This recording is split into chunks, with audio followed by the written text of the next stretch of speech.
When former Air Force test pilot Mara Jennings takes her restored P-51 Mustang into restricted airspace, she uncovers a covert smuggling ring using long-forgotten military flight corridors.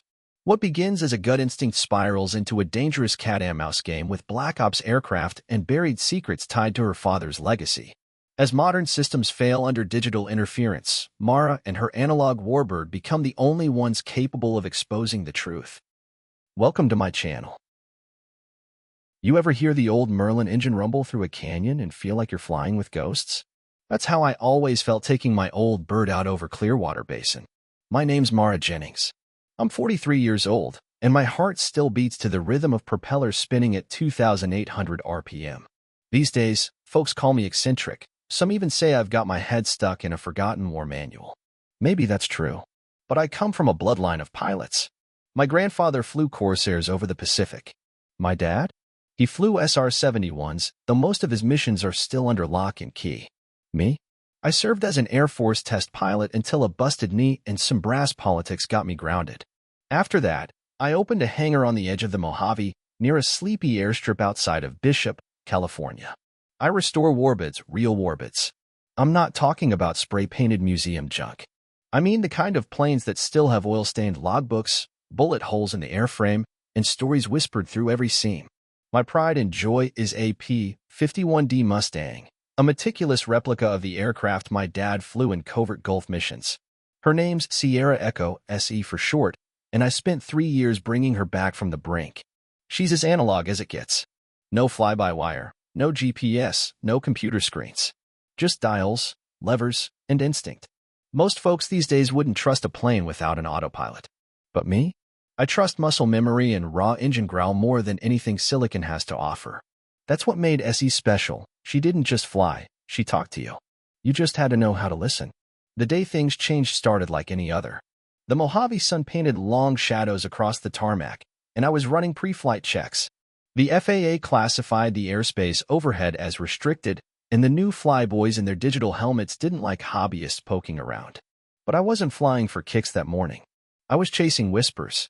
A few days earlier, while working on a client's Skyraider, I'd picked up some chatter on an old radio band. Smugglers, by the sound of it.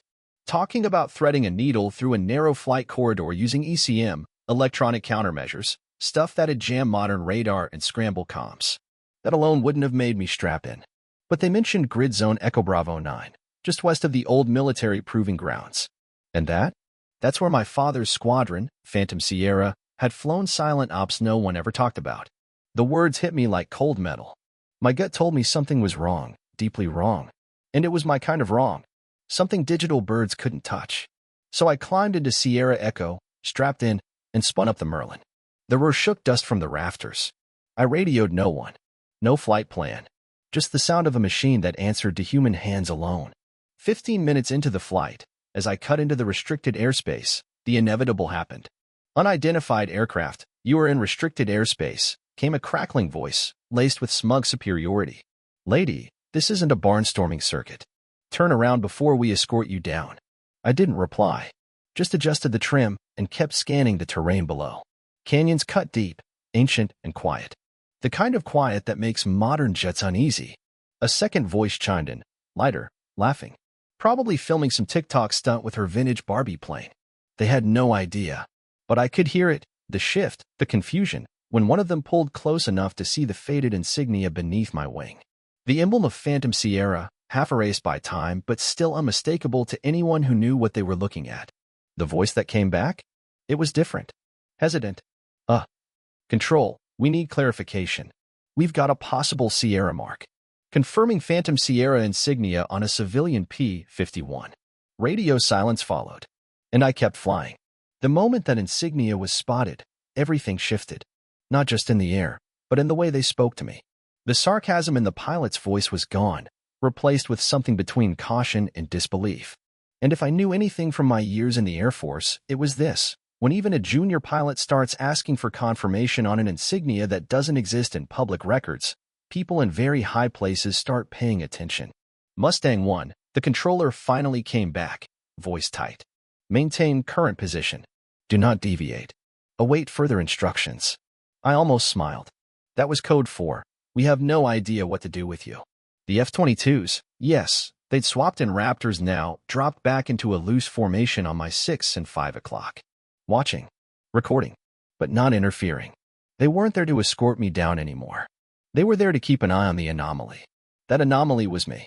I followed my gut, weaving SE through a series of dry ravines and low passes, scanning for signs of the smuggling activity I'd intercepted. It wasn't long before I saw something that didn't belong, a light cargo aircraft running just above treetop level, flying without any transponder signal. Civilian paint, military formation. There it was. Control, this is Mustang 1. Visual confirmation on suspect aircraft. Twin engine, low flying, route matches Echo Bravo 9. Position, grid 274 by 110. The controller hesitated before replying. Mustang 1, maintain surveillance only. Do not engage. Raptors will hold formation. But it didn't matter what they said. I wasn't about to try and intercept. SE wasn't built for dogfights anymore. She was built for eyes, ears, and survival. I peeled off to shadow the target, using the canyons to mask my position. That's when the real fireworks started. The smugglers must have realized they were being tailed. Their plane banked hard into a side canyon, trying to lose me. But this was where Sierra Echo shined. The Raptors struggled to maintain position. Those jets are built for altitude and speed, not tight canyon runs. But me? I flew by sound, by wind, by gut. Essie dipped, rolled, and danced through the terrain like she was born there. As I closed the gap, I started taking down what I needed. Serial numbers. Tail markings. The kind of things modern surveillance might miss when ECMs are flooding every frequency. The smugglers were jamming everything in range. The Raptor's systems blinked in and out like Christmas lights in a blackout. But my dials? My compass? My visual readouts? Untouched. That's when I realized the truth. The only plane still fully functional in that interference zone was mine. I radioed back calmly. Control, this is Mustang 1. All visual feeds are clear. Target continuing evasive maneuvers through Canyon Line Delta. Recommending ground units mobilize at exit coordinates Uniform 9er. A long pause followed. Then the controller replied, less formally this time, Mustang 1. Maintain visual. We're routing teams now. I knew then they'd started to trust me, just a little. Enough to let me lead. 40 minutes passed. It was long, rough flying. SE growled with the heat, but she held. We stayed on that plane like a shadow. When the smugglers finally broke into open terrain, I marked their direction and watched as black SUVs from federal teams intercepted them on the ground. It was clean. No shots. But from the looks of the agent's body language, they just hit the motherlode. That's when I finally allowed myself to exhale. I circled back and requested landing at the nearby Air National Guard strip. When my wheels hit the tarmac, I knew I wasn't just landing my Mustang, I was touching down on a new chapter. Because standing there, waiting, were two people in dress uniforms, the same Raptors I'd flown with, and a face I hadn't seen in decades. Colonel Ray Maddox. My father's old wingman. His words were simple. We knew you'd come back, Mara. Phantom Sierra never forgets its own. I didn't get a handshake. Didn't need one. Just a quiet nod from Colonel Maddox, the kind of acknowledgement that passed between pilots who lived through things no one else would ever fully understand. The same nod I'd seen him give my father once, years ago, when I was a teenage cadet too full of questions and not enough airtime. I shut off Sierra Echo and climbed down the wing slowly. My boots hit the tarmac with a quiet thud, but it felt like stepping into a different world entirely. There was a team of MPs nearby, but they weren't moving in to detain me. No cuffs. No raised voices. Just silence, tight shoulders, and eyes that didn't quite know where to look. Colonel Maddox spoke first. You know they pulled up your tail number and went ghost white, right? I figured, I said, brushing dust off my flight suit. Didn't think anyone still had the clearance to recognize Phantom Sierra. They don't. Not officially.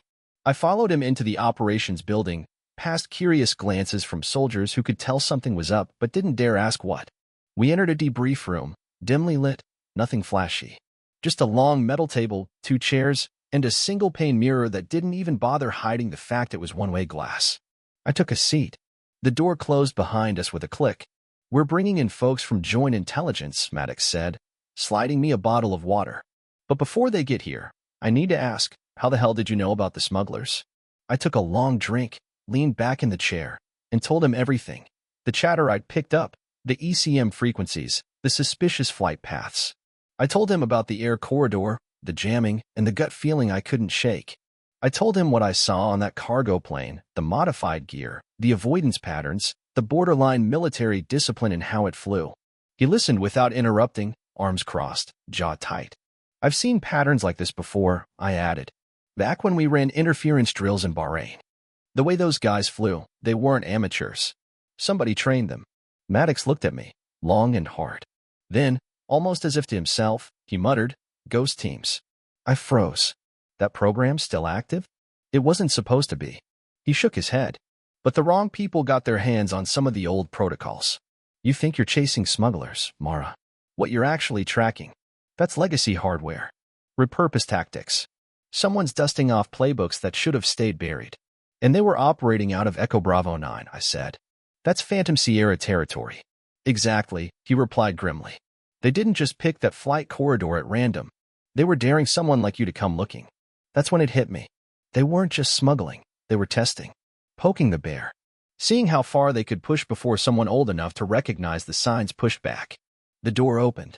Two new figures walked in civilian suits, defense contractors or intel liaisons by the look of their badges. The taller one nodded at me, but it wasn't friendly. You violated restricted airspace, he said without sitting. You flew an unregistered aircraft into a surveillance operation. I met his stare. And intercepted a threat your modern systems couldn't even track. Colonel Maddox didn't speak. He didn't need to. The tension in the room was a solid wall. The second man, quieter, older, finally spoke. Ms. Jennings, or should I say Captain, retired. Your actions today prevented a national breach. But you also triggered half a dozen flags in the classified systems. You're not supposed to have access to that insignia. Or that intel. I didn't need access, I said. I had memory. And instinct. He nodded. Which is why we're here. Because we're not sure anymore whether those things are liabilities or the last defense we've got. Silence settled again. Then the older man said something that caught me off guard. How would you feel about coming back? In a different capacity? They didn't call it a job offer. Not officially. What the gray-haired spook called it was an opportunity for strategic advisory and legacy operations continuity. Sounded like a load of bureaucratic filler to me. But what he meant was simple. They wanted someone who remembered how to fly before computers took the wheel. I leaned forward, elbows on the cold metal table. You want me to train your pilots how to think like we used to? Fly like we used to? That's part of it, he said. But not all. We also need someone who can look at what's happening out there and tell us what's being repeated. What's being mimicked. What we're missing. The younger suit chimed in, his tone clipped and suspicious. You'd be operating in a civilian liaison role. No weapons. No independent flights unless cleared. All findings would be filtered through the chain. I smirked. And here I thought you were asking me to help. Not babysit your blind spots. Colonel Maddox cleared his throat. Mara, think of this as a bridge. Between old and new. No one's asking you to pick up where your dad left off. But someone has to speak the language of these ghosts. I sat with that for a long minute. Outside, I could see the outline of Sierra Echo under the hangar lights. She looked out of place next to the sleek Raptors and drones, but somehow more real than any of them. I thought of Dad's logbooks, of the squadron patch I'd stitched onto SE's panel, of the weight of history never fully acknowledged. I nodded. I'll do it. But I do it my way. They didn't smile. They just nodded back. The next few days were a blur. I was flown back to Bishop under escort, with a military-grade lock installed on SE's hangar. A tech crew showed up to document the Mustang, taking scans and readings like they were analyzing an alien spacecraft. I kept an eye on them every second they were there. Meanwhile, I was handed a laptop and a security badge, civilian, but high clearance. I was given access to a database I hadn't seen since my active duty days, and even then, it was only on a need-to-know basis. What I saw now, it chilled me. There were multiple sightings over the past 18 months, low-signature aircraft mimicking outdated flight patterns. Airspace violations and precisely timed gaps between satellite passes. Radar ghost signatures calibrated to hide in the blind spots of automated systems. It wasn't just smuggling. Someone was running recon on our own defenses. Using our old tactics. I started connecting dots. The routes they used matched corridors we'd mapped for Phantom Sierra ops decades ago. Places the satellites still didn't see clearly. I flagged each instance and wrote a full report titled, Operation Mirror Echo. It didn't take long before someone from Joint Command called me directly. Your instincts were dead on, the general on the other end said. We're greenlighting a response team. But here's the thing, we want you in the field. Not just behind a desk. I didn't hesitate. I'll need Sierra Echo ready, fully fueled, and clearance to fly under shadow protocols. That's unconventional. Yeah, I said. But you're not fighting a conventional threat. That night, I stood alone in the hangar, running my fingers along SE's polished skin. The moonlight glinted off the aluminum, highlighting the barely visible Phantom Sierra patch under her cockpit. You ready, old girl? I whispered. She didn't answer. She never did. But I knew she was. The clearance came through at 0600. It was a thin envelope with my name in ink. No digital copies, no chain of command pingbacks. Just a stamped authorization marked Shadow Protocol, Level Delta. That told me everything I needed to know.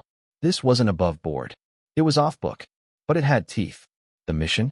A recon flight along an old corridor dubbed Ridge Line 7, a backdoor path used by Phantom Sierra during late-stage Gulf operations.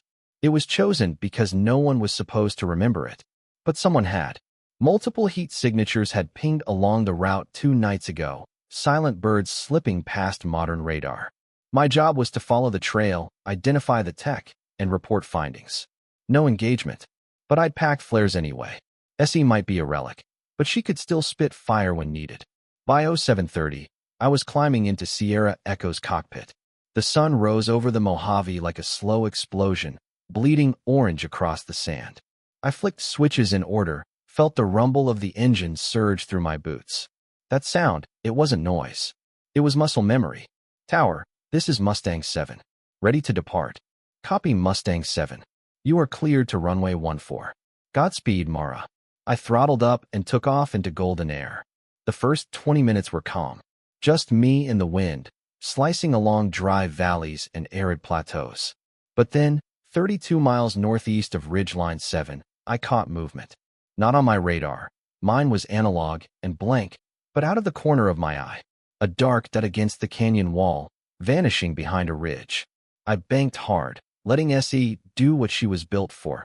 Hugging rock faces at 180 knots, skimming the sky like a blade. I rounded the bend, and there it was. A sleek, unmarked aircraft. Twin engines. Modified fuselage.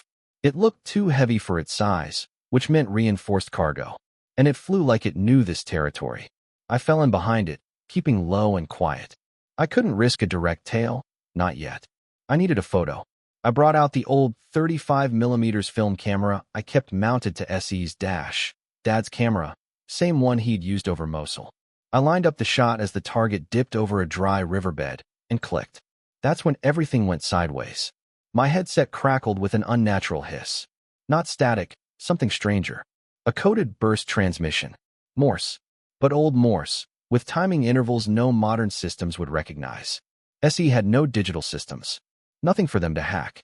But they knew I was watching. And someone out there still spoke the language of ghosts. I flipped to my alternate frequency, an encrypted channel used by Phantom Sierra back in the day, still hardwired into my panel out of habit more than necessity. A voice came through. Raspy. Synthetic. Mustang 7, you're late. I froze. No one should have had that call sign. No one should have known that frequency. Identify. I barked into the mic. Silence. Then, you want the truth? Follow the coordinates I'm sending. And come alone. I glanced at my instruments. No digital map. No ping. But then I saw it. Handwritten on the dash. A sticky note from months ago, half faded but with numbers I didn't recognize. Dad's handwriting. They matched the voice's coordinates. I circled once, then twice, checking for tails. No raptors. No drones. Whatever had reached out to me on that Phantom Sierra frequency was flying under the radar in more ways than one. And they wanted me to follow. I stared at the faded sticky note on my dash, the one I hadn't even noticed when I took SE up last month after her oil change. It was in Dad's slanted print. Grid, 31.552N, 115.248W. The voice, whoever it was, knew it was there. That meant this wasn't chance. This was orchestration. Maybe even something my father had been part of and never told me. I entered the new flight path manually and dipped toward the range south of the Salton Sink. It was remote, rugged, like God had carved it with a rusted blade and left it unfinished. The kind of place no satellite saw clearly and no surveillance drone could survive. 10 minutes in, I saw it. A clearing between two ridges, unnaturally clean. No brush. No rocks.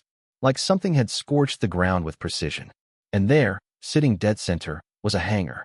Not a barn or a shed. A military hangar. Half buried. Camouflaged. No visible roads in or out.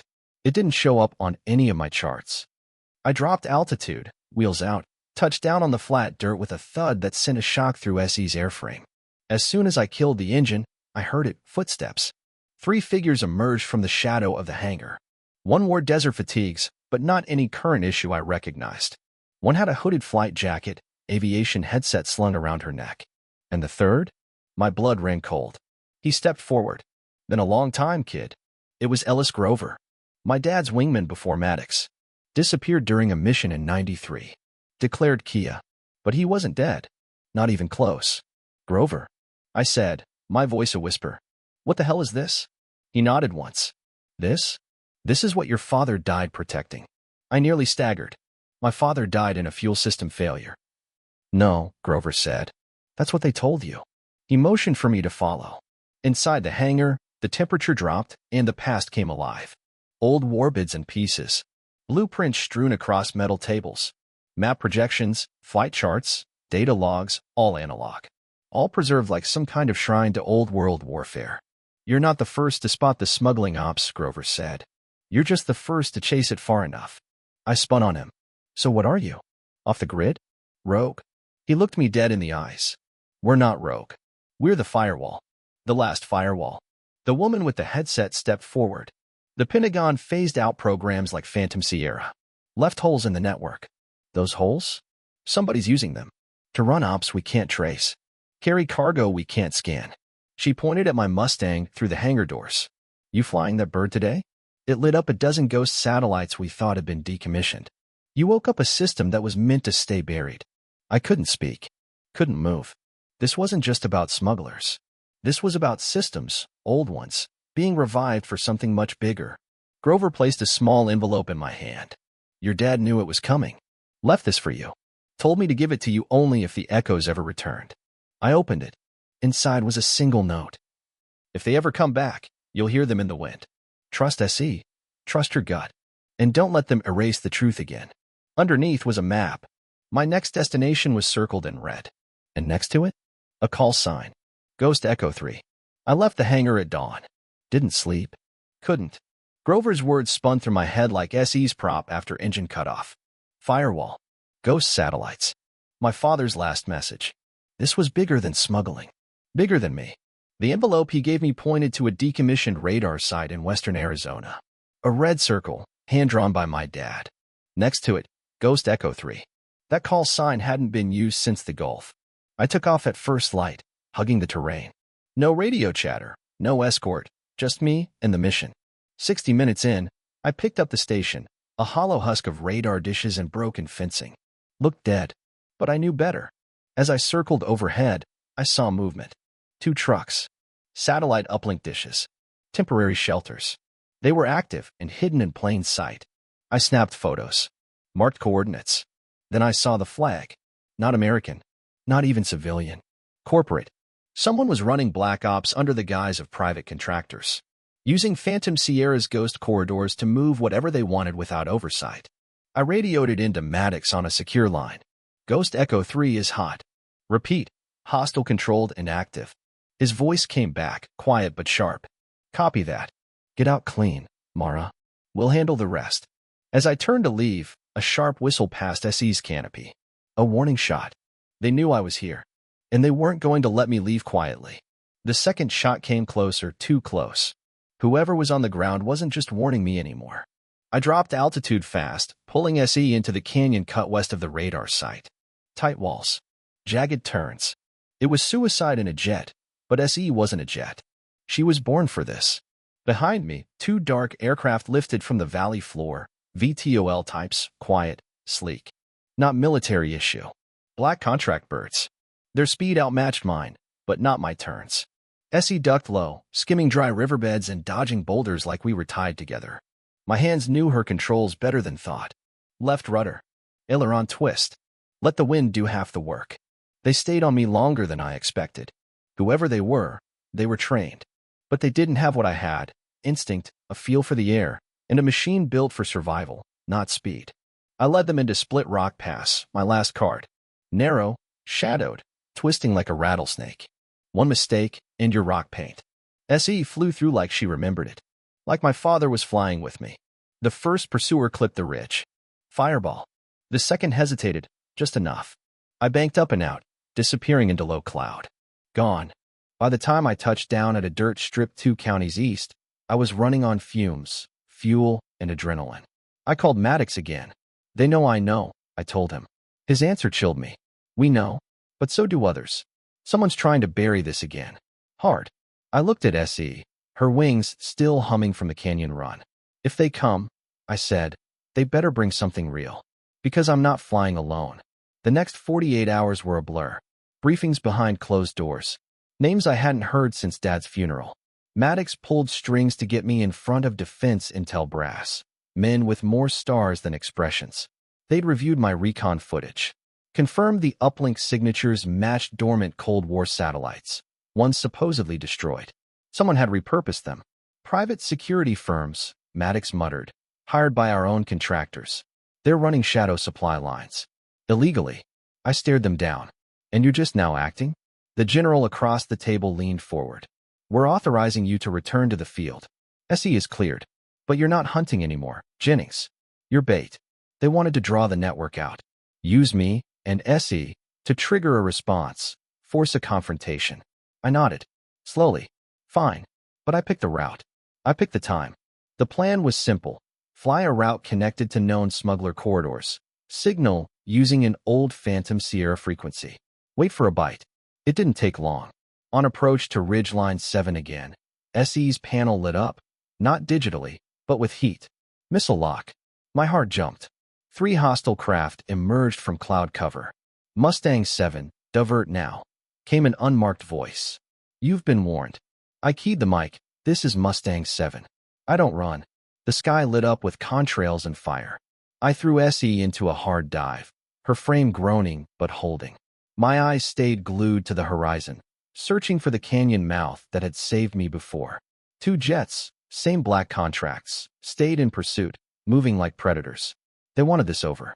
I looped, pulled into a tight barrel, and slipped behind the ridge wall, disappearing from radar. The first jet followed, too confident. Big mistake. SE cut left, then snapped right under a rocky overhang. My father had once told me, the sky isn't always your friend. Sometimes, you've got to trust the stone.